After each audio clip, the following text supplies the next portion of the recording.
Des maisons envahies par la végétation, des quartiers entiers devenus forêts.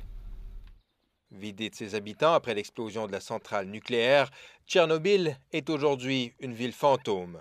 Le temps ici s'est arrêté en 1986.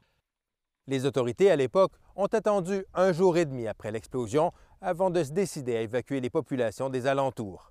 Mais une fois l'ordre donné, les habitants ici n'ont eu que 2 heures pour ramasser leurs effets personnels et partir pour ne plus jamais revenir. Mais la zone n'est pas tout à fait déserte. Plusieurs milliers d'employés de la centrale s'y rendent encore régulièrement, 15 jours par mois maximum pour limiter l'exposition aux radiations. C'est le cas de Sacha Kostuchenko, qui travaille ici depuis 18 ans et ne craint pas trop la contamination. Il passe d'ailleurs son temps libre à taquiner le poisson, à quelques kilomètres à peine du réacteur. Le gibier est contaminé, on ne peut pas le manger, dit-il.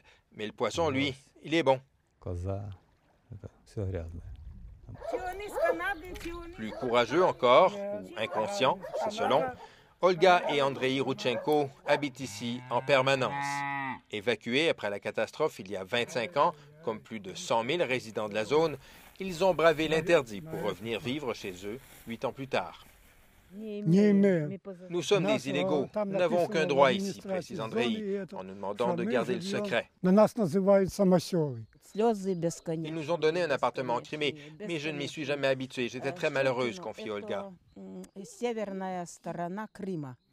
Au total, il y aurait plus de 200 illégaux comme Olga et Andrei dans la zone d'exclusion.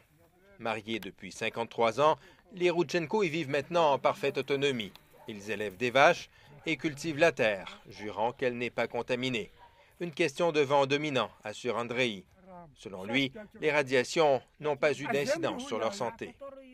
Mon père est mort à 55 ans et ma mère à 64 avant la construction de la centrale, dit-il.